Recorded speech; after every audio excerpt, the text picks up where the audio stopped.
razão desta entrevista e as linhas de diálogo que vamos mantendo aqui passa um bocadinho por o senhor professor fazer o favor de nos relatar a sua experiência enquanto diretor da revista e perceber um bocadinho como é que a revista surgiu, quais eram os objetivos da revista, o que é que o senhor professor pensa sobre a existência hoje em dia e os desafios que são hoje lançados para a educação e que contributos é que a revista de educação pode trazer para a comunidade em geral e para a comunidade académica. Se entendi bem o seu telefonema, surgiam 3 tópicos para esta conversa entre nós. Era recordar sobre a história da Revista Portuguesa de Educação, o que inicialmente pretendíamos que ela pudesse servir para a comunidade, o que realmente foi fazendo durante estes anos e aquilo que eventualmente depois poderá continuar a fazer no futuro. E no contexto no contexto histórico de toda esta mudança é que nasce a Revista Portuguesa de Educação, em 1988. Tínhamos assim já os cursos, a investigação e o serviço que se foi multiplicando em muitas direções. Foi criada e na apresentação, em 1988, primeiro número, a informação crítica sobre o que de mais importante acontece. O tema, informação crítica sobre o que de mais importante acontece no mundo em matéria de educação.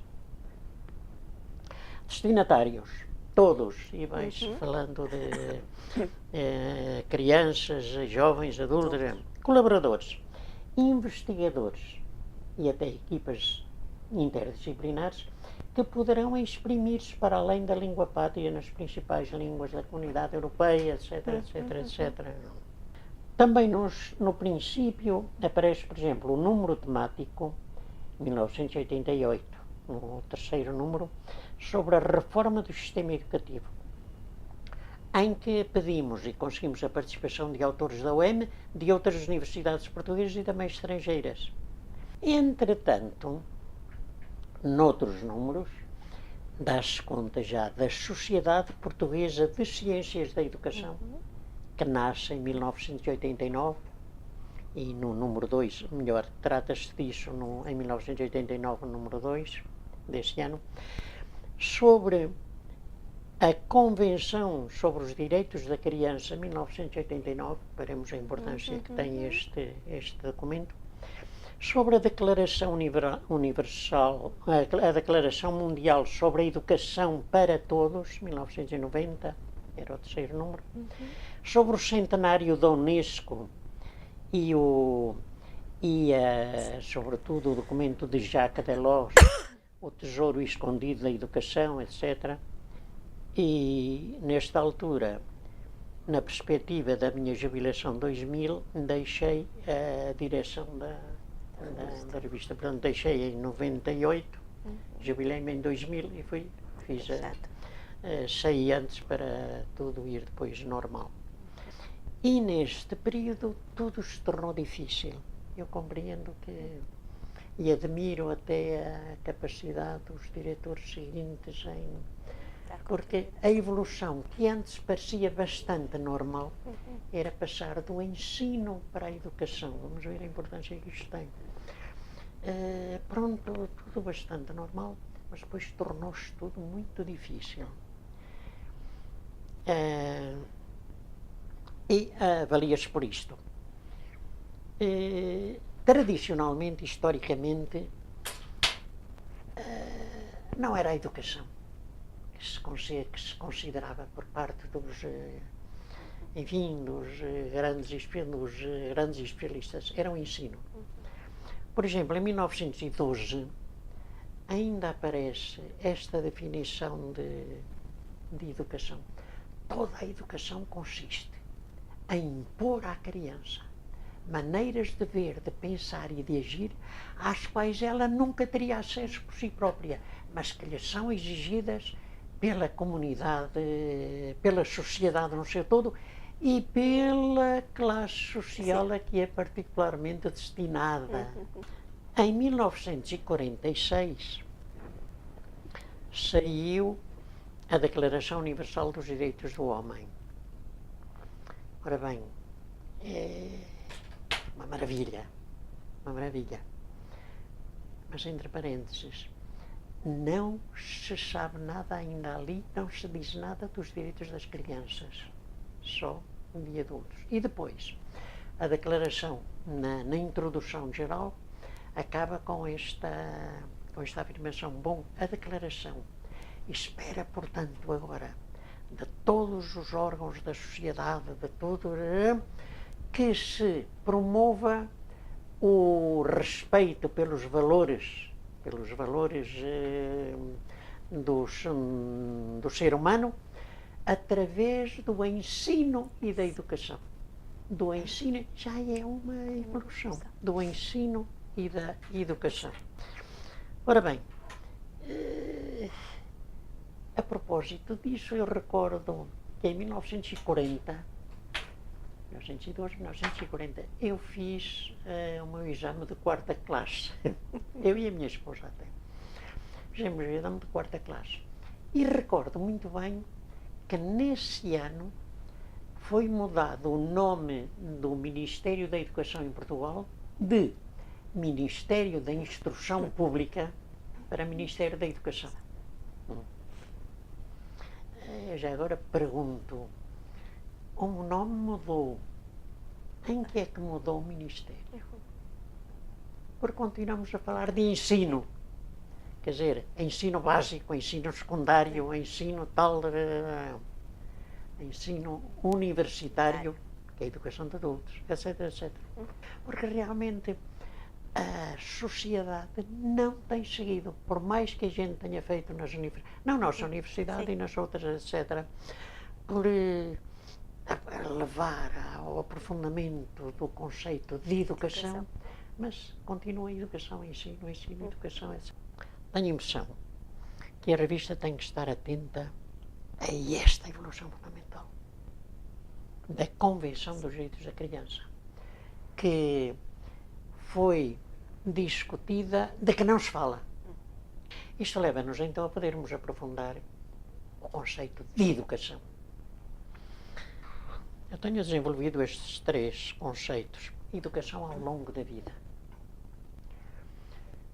Na medida em que os 18 anos são a fronteira entre a criança e o crescido, crescer e crescido, entre a menoridade e a maioridade, entre, utilizando agora, recorrendo a outro verbo, que vem de adolescere, é latino, entre adolescente, aquele que está a crescer, e o adulto, que é o crescido.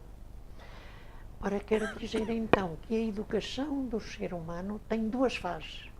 A educação do ser humano ao longo da vida e a educação ao longo da vida pressupõe duas fases fundamentais: educação de infância até aos 18 anos e educação de adultos, ou se quisermos, educação de adolescentes, mas a educação de infância até aos 18 anos e depois vem o resto.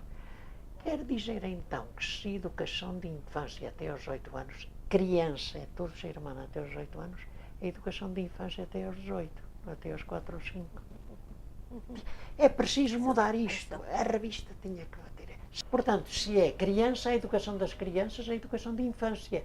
Quer dizer que a educação de infância, então, antiga, vai até aos 18 anos. Abarca a educação de infância, a educação primária, a educação dos vários ciclos, a educação secundária. Assumir a responsabilidade de criar condições, de procurar, de lutar para que seja reformulada a linguagem. Porque a linguagem anda errada. A linguagem está errada. Quer dizer, educação de infância, mas só para... E depois, educação primária, enfim, primeiro ciclo, segundo ciclo, mas é educação básica e não é ensino ensino primário, Pois, ensino básico e ensino secundário, é o que está. Ainda continuamos com a terminologia do ensino. E o Ministério é só isto, ensino. Ensino, no sentido pleno, será criar, no sentido verdadeiro e aceitável, seria criar condições para que a criança se desenvolva em todas as suas dimensões. No sentido holístico. Em todas as suas dimensões, todas, e até se tornar capaz de ela própria, e não outros por eles, isto são definições que vêm dos documentos, e não outros por eles, de se tornar capaz de criar condições para ela própria procurar resposta para as suas necessidades e aspirações. Isto envolve a democracia e tudo. Não é impor nada a ninguém. É criar condições para que as pessoas se tornem capazes de elas próprias procurar resposta para as suas necessidades e aspirações. Ora, isto é que é a educação. Se ensino for criar condições para que a criança se torne capaz de resolver problemas de matemática ou de física, já é bom, mas é uma parte. E que vem a seguir a educação de adultos. Aos 18 anos é quando se entra na universidade. Ora bem, também se fala de ensino universitário. Educação universitária. O professor universitário é indagar, a criar condições para que todos procuremos, para que todos investiguemos, etc, etc. Educação de adultos é isto. Exatamente. Quer dizer, ele agora já tem a maioridade, já ele pode, ele por si próprio procurar, agora é preciso educadores que criem condições. Educação na universidade. É que a comunidade humana é feita de crianças e de adultos. Portanto, ao fomentar a educação ao longo da vida, criar condições para que todo ser humano se desenvolva em todas as suas dimensões, desde que nasce até que morre, é como há os que nascem, os que crescem, os que morrem, etc. A comunidade humana é feita de todas estas idades.